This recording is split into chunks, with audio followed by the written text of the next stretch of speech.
Bueno, ustedes saben que el ingeniero Carán aquí ya no necesita más presentación. El tema de él y yo ha sido como uno, pues, ver qué me dice el contable al final del ejercicio y ver cómo están las utilidades, saber cómo se pueden redistribuir, pero mientras tanto, él siempre va a estar aquí cuando hay temas importantes y siempre y cuando Dios y su horario se lo permitan, ingeniero, ¿cómo anda todo? Gracias.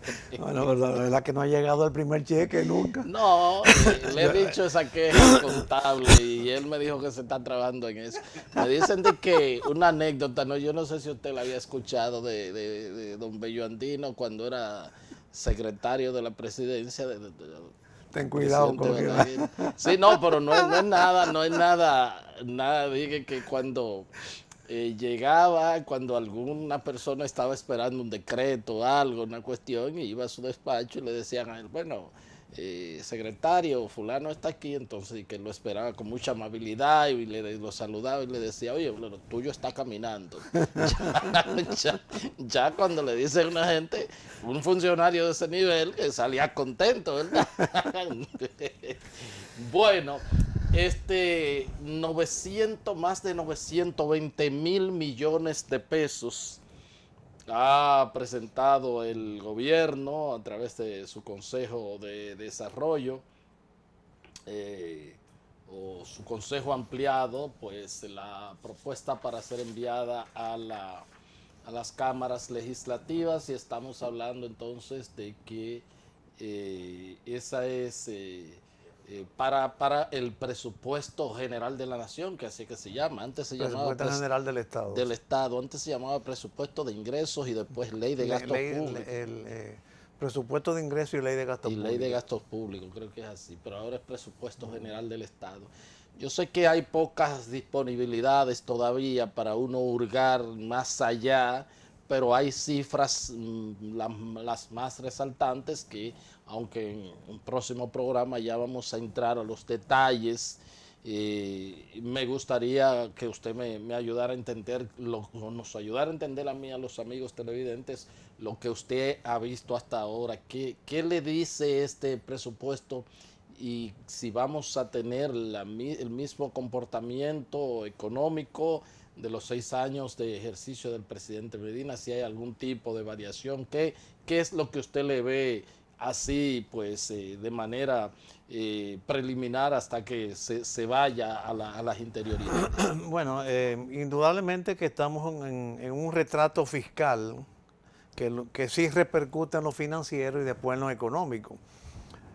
Por eso que hay que hablar de presupuesto, o sea, son cosas que se suponen que van a Así venir, es.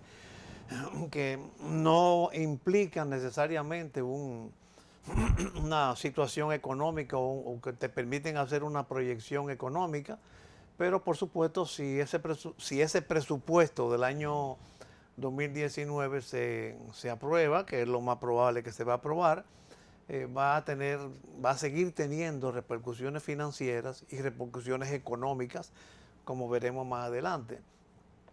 Yo diría que estamos tropezando otra vez con la misma piedra en una situación internacional que en sentido general es adversa, porque no estamos en un orden internacional donde que los financiamientos pueden estar fluyendo, que tenemos una economía norteamericana creciendo, un dólar fortaleciéndose, unas tasas de interés subiendo, una guerra comercial vía aranceles que puede tener muchas repercusiones, más repercusiones de lo que uno presumía inicialmente para la economía dominicana, porque ahora se ha dado cuenta que si Estados Unidos, por ejemplo, no puede vender lo que China le compraba, porque China le ha puesto aranceles altos a productos norteamericanos, como consecuencia de que Norteamérica le puso aranceles altos a los productos chinos, por eso es una guerra comercial. Claro. Obviamente Estados Unidos está tratando de orientar la venta de esos productos a las economías donde tiene tratado de libre comercio, entre los cuales está República Dominicana, que tiene el DERECAFTA. Por eso tuviste que el día pasado la industria avícola protestó, la industria de carne, porque temen que va a haber una afluencia de excedentes de productos norteamericanos hacia el mercado dominicano y eso va a afectar la economía. Pero volviendo a lo fiscal, que es el presupuesto, en circunstancias tan adversas como esa, y tú tienes que ser prudente, y la prudencia implica un nivel de gastos comedimiento en el gasto. Y lo que observamos en este presupuesto es de que estamos tropezando de nuevo con la misma piedra, un nivel de gasto muy elevado, 13% más que el nivel del presupuesto original, y este presupuesto es original del año 2018, que es, por ejemplo, mi escuela balaguerista. ¿Qué hacía Balaguer con los presupuestos? Pero Balaguer presentaba el presupuesto del año que viene conforme la ejecución real del presupuesto del año en curso. De manera que si se producía, por ejemplo, un excedente de ingresos, ese excedente pudiera tenerse grado de libertad y no constituir una presión deficitaria. Siempre que lo hacía Balaguer con malicia, dicen, para tener esas holguras y entonces bueno, después sí, con sus obras prioritarias que él entendía, entonces pero es verdad, era una, tener la facilidad de que esas obras así es, pero era una santa malicia en el sentido de valga la contradicción. Sí, como dice Monseñor Escrivá, en el fundador del Opus Dei, la santa desvergüenza también. Pero esta es una santa malicia porque peor es lo que puede pasar ahora, que tú postulas, y lo que ha pasado en los últimos años, que tú postulas un nivel de gastos elevados con un nivel demasiado optimista de las recaudaciones.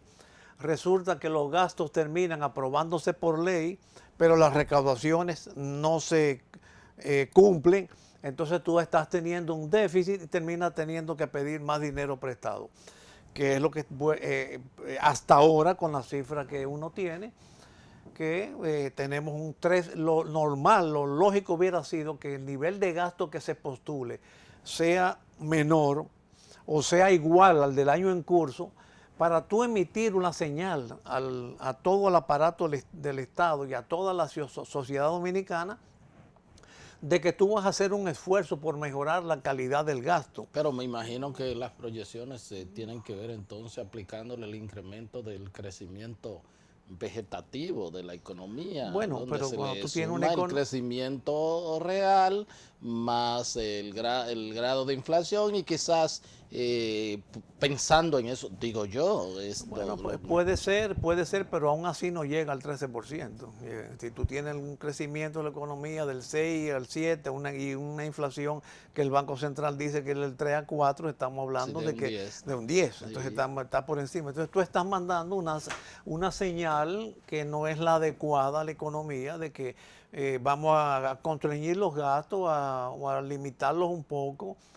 Y no dejar de prestar servicios, sino gastar menos y mejor.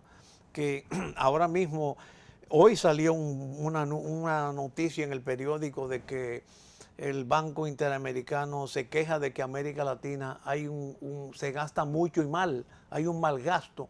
Entonces inscribámonos en la línea. Dice Luis, vi la información, dice que con el mal gasto que tiene América Latina puede superar los niveles de pobreza de la región. Así es, gastando bien. Gastando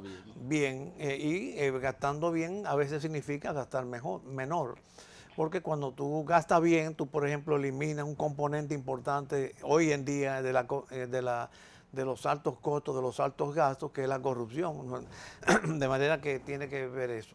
Lo otro es que se sigue tropezando con la misma piedra en el sentido de que hay un porcentaje del presupuesto, un porcentaje significativo, un 27% del gasto que se está cubriendo con financiamiento externo, con nuevo endeudamiento. De hecho, se postula un nivel de 252 mil millones de pesos, pero de los cuales 157 mil es para pagar la deuda vieja. Ahora se habla con un eufemismo, aplicaciones financieras. Uno oye ese nombre tan Lo bonito. escuché y la verdad que como cuando yo estudié economía, eso uno tiene que actualizarse, porque No, yo porque no. esta gente son especiales en buscar frases que encantan. Pero quizás es un término nuevo de la No, es un economía término que se ha ahora. venido usando en los últimos años en los presupuestos, pero no es otra cosa que pagar la deuda. Ya, Es amortización de la deuda. ok.